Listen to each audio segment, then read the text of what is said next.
If we want to talk about believable plots, so Drew, I think we're about to reach the absolute Mount Kilimanjaro of grounded, sort of very believable action plots when I brief everybody on Double Team. Yes. Though this is my fault. Right. Because... Explain yourself. Well, because, we've been doing a few JCVD films. Not the film's not my fault. Us covering it. I'm not taking responsibility for that. But, no. Yes, we've been doing a couple of JCD films of late.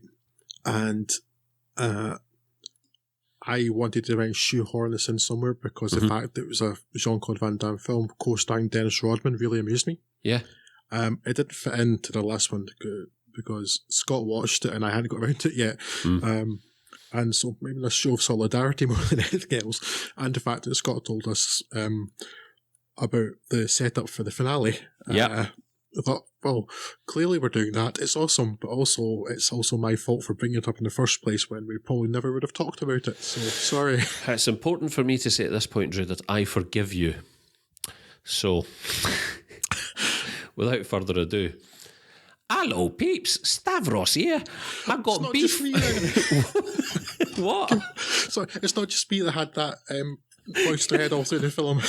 I got beef with the Belgian, innit? The following may or may not be a recounting of the plot of 1997's seminal buddy caper Double Team, because I started watching it in bed the other night and I can't be entirely sure I didn't immediately fall asleep and dream this shit. I think what happens is this. We cold open with Jack Quinn, Jean-Claude Van Damme, some sort of elite CIA operative, rescuing nuclear materials from some asshole in some corner of Eastern Europe. I get the impression that Quinn's colleagues don't like him very much because as he launches his impromptu mission, they start running up and down corridors, excitedly proclaiming that if he pulls this off, he retires.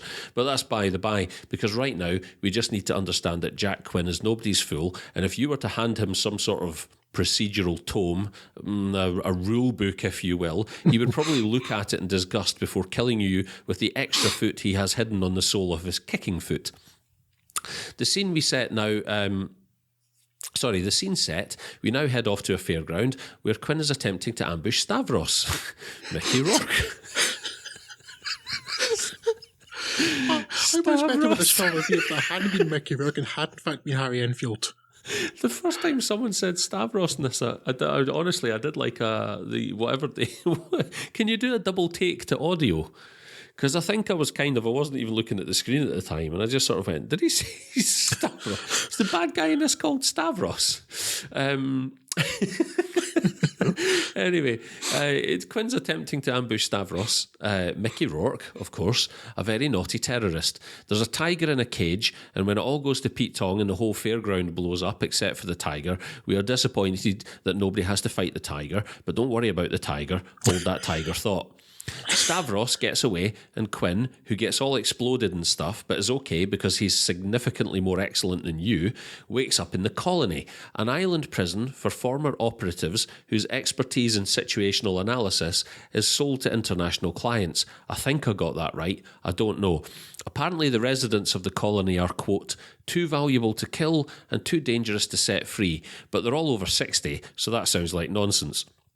Nobody can escape the Colony, but that's okay because remember, Jack Quinn is not nobody. But that joke doesn't work because I implied that if you were nobody, you would be the one who could escape. Anyway, Jack Quinn does escape because he's significantly more excellent than you. And, crucially, he isn't afraid of underwater lasers that cause people to explode for some reason. Hold that tiger thought now. Now, Quinn is out to settle the score with Stavros, but wait, his wife, who thinks he's dead, is a sculptor, and there's a gallery who just purchased her pieces and is offering to house her and start a new life, and the owner of the gallery is Stavros.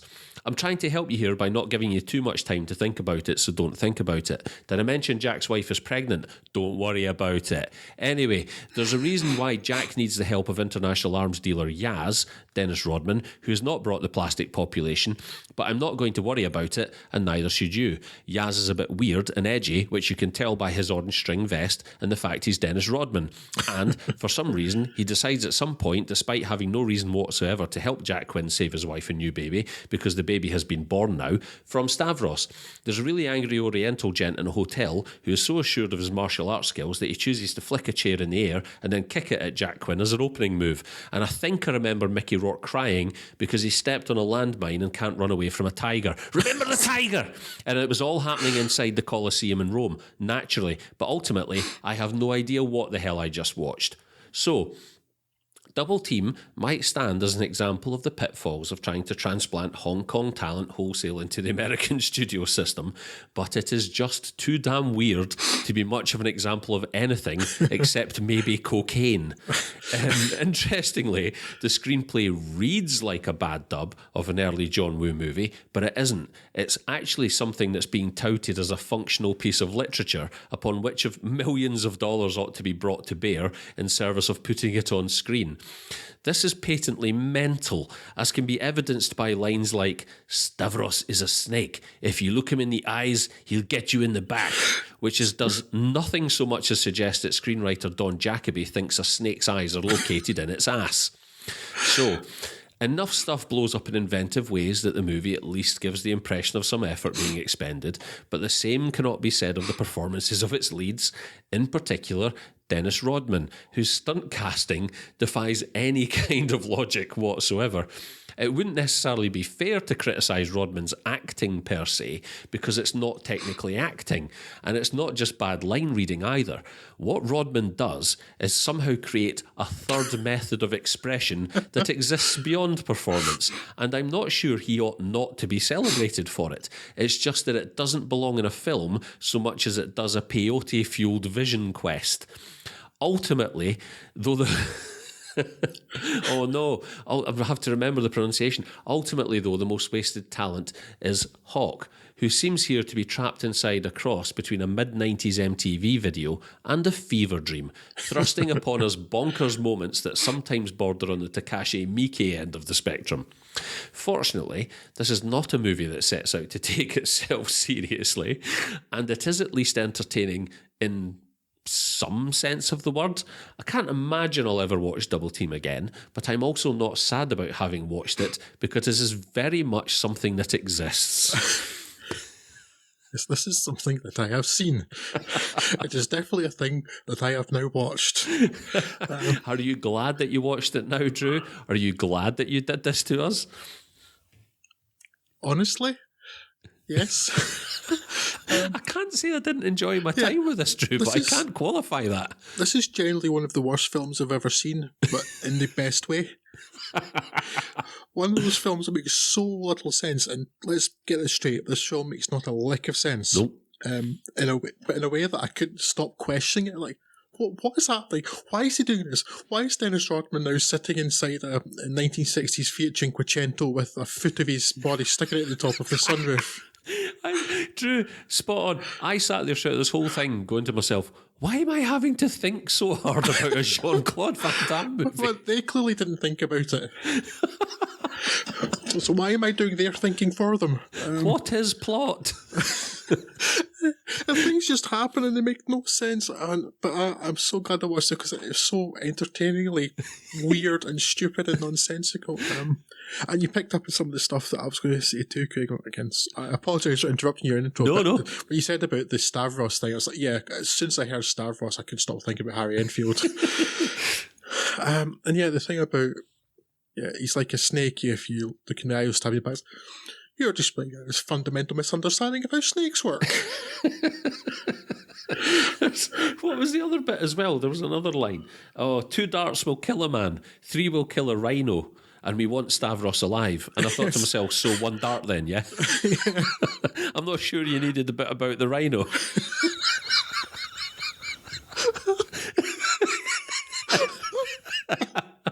And then I think one of my favourite lines in history, because there were a couple of points where I laughed out loud and it was obvious that the film wanted me to laugh. It wasn't just because it was bad. And I think one of my favourite lines, and it's a Rodman line, is "My lucky coin, my lucky detonator, and my lucky plastic explosives." Like, because of course this is a conversation you would be having with Jean-Claude Van Damme and some internet-enabled monks in a sewer beneath the Colosseum. Thank you, Dennis Rodman. Yeah. I said that the screenwriter displayed a fundamental misunderstanding of how snakes worked. It also displays a fundamental misunderstanding of how plot works.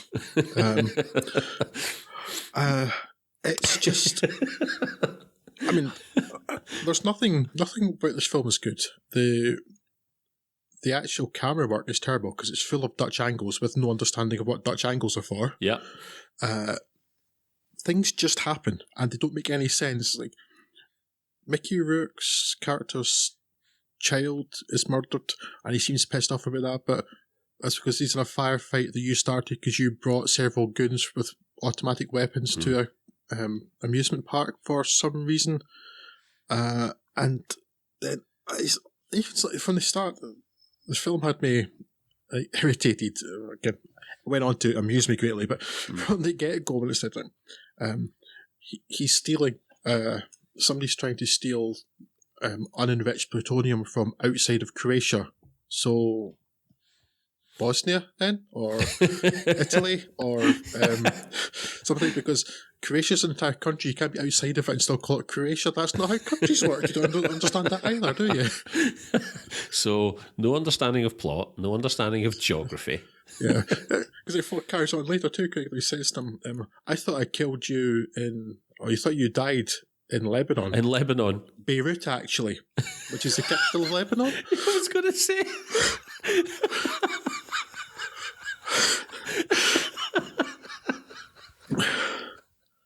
Don't, I'm looking you in the eyes. Don't get me in the back. And it's like the entire middle third of the film has nothing to do with anything at all. It's like, quite apart from the fact that he wasn't an agent, he was asked to come back to do this, so didn't owe anybody anything. Yeah. Not that this film is unique in that regard of that particular stupidity. Wakes up in this place called the Colony, who I don't understand how they're funded or why they exist or what happens there. No. I think they exist purely to pad this out to 90 minutes, Drew. Exactly, because it doesn't have anything to do with the rest of the film at all. Well, unbelievably though, Drew, initially this was a screen. I think, if I remember half-assed internet research, as some podcasts refer to it, or IMDb trivia, as everyone else calls it, this started out as a screenplay called The Colony. And it was about his escape from the colony. Yeah. So everything else appears to have been bolted on around it, whereas it almost feels like everything else was there first and this got shoehorned in. Yeah, because the title of it in English, Double Team, is a reference to the basketball play, right? But certainly in Spanish-speaking countries, this film's called The Colony. Yeah. But the Colony has nothing to do with this film at all. So you've named the film after something completely incidental that happens for 10 minutes somewhere in the middle. Yeah, well, so you can have a 30-minute montage of Jean-Claude Van Damme showing how awesome Jack Quinn is and how he's considerably better than you. Yeah. And that he's really inventive and fit. And but it doesn't have anything to do with the plot at all. Also, Craig... It's there purely so that you don't question him kicking a tiger in the last 10 minutes, because by that point you're like, yes, Jack Quinn would kick a tiger. Yeah, it's... yeah, but as well as him being in this apparently top-secret anti-terrorist thing, where they kill the anti-terrorist people if they try to escape, as well as being there and... it being secret and they've been told everybody dies, Mickey Rourke's character apparently knows he's there and not dead because he leaves messages for him that only they would find. Yeah. Makes no sense. No.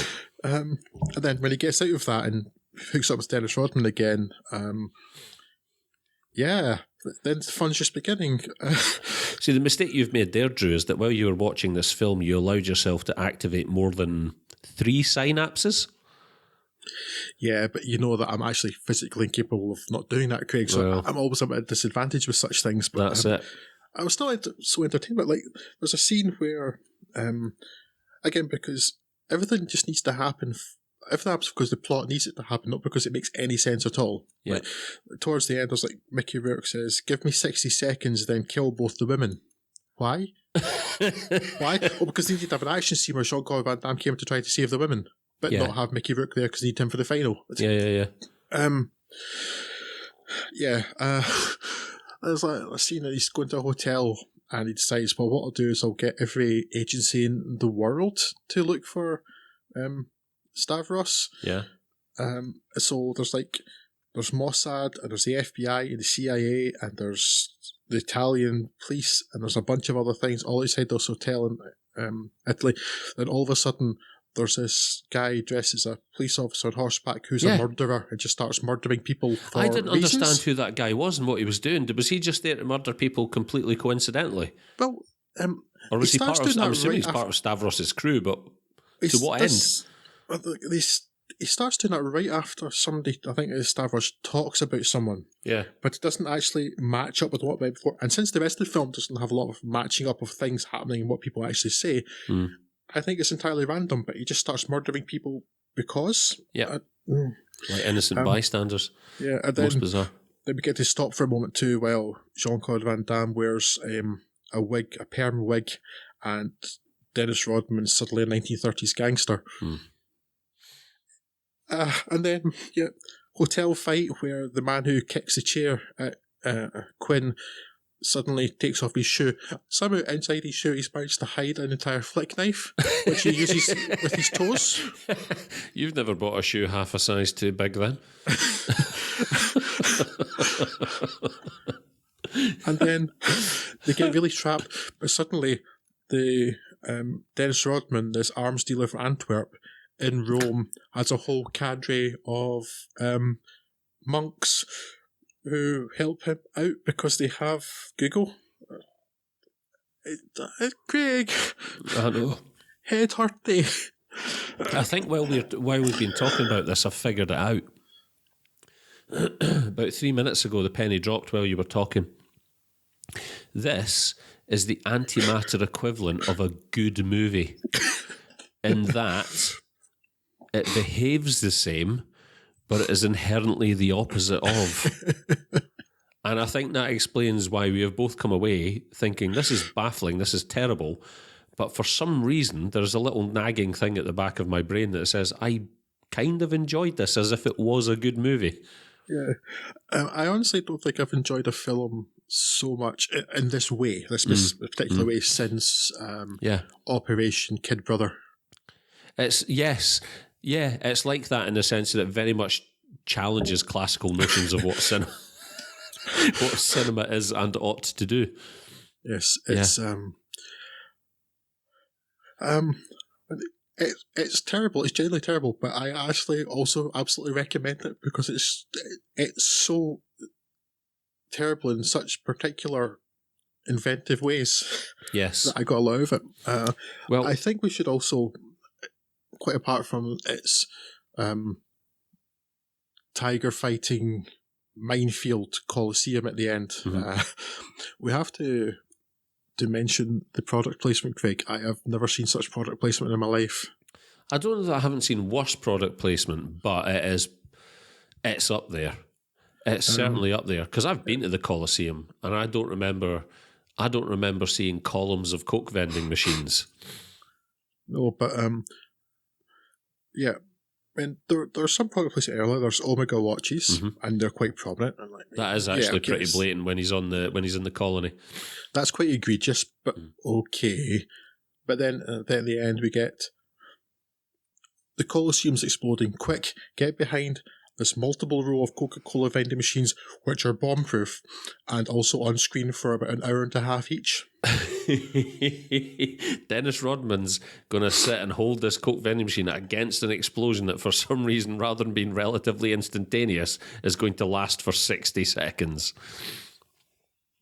It's pretty bad. But the thing is, I mean, to what end did these people want to sponsor this movie? Why did Omega want to place their product in this movie? Because it's something they're more interested in Bond movies. Yeah, and a Bond did they think this was a Bond movie? I don't know. I mean, at the time, Dennis Rodman was really big stars. Maybe around about the time he was married to Carmen Electra, Playboy model, and when he was playing for the Bulls and they were winning their second three-peat and their second hat-trick of titles.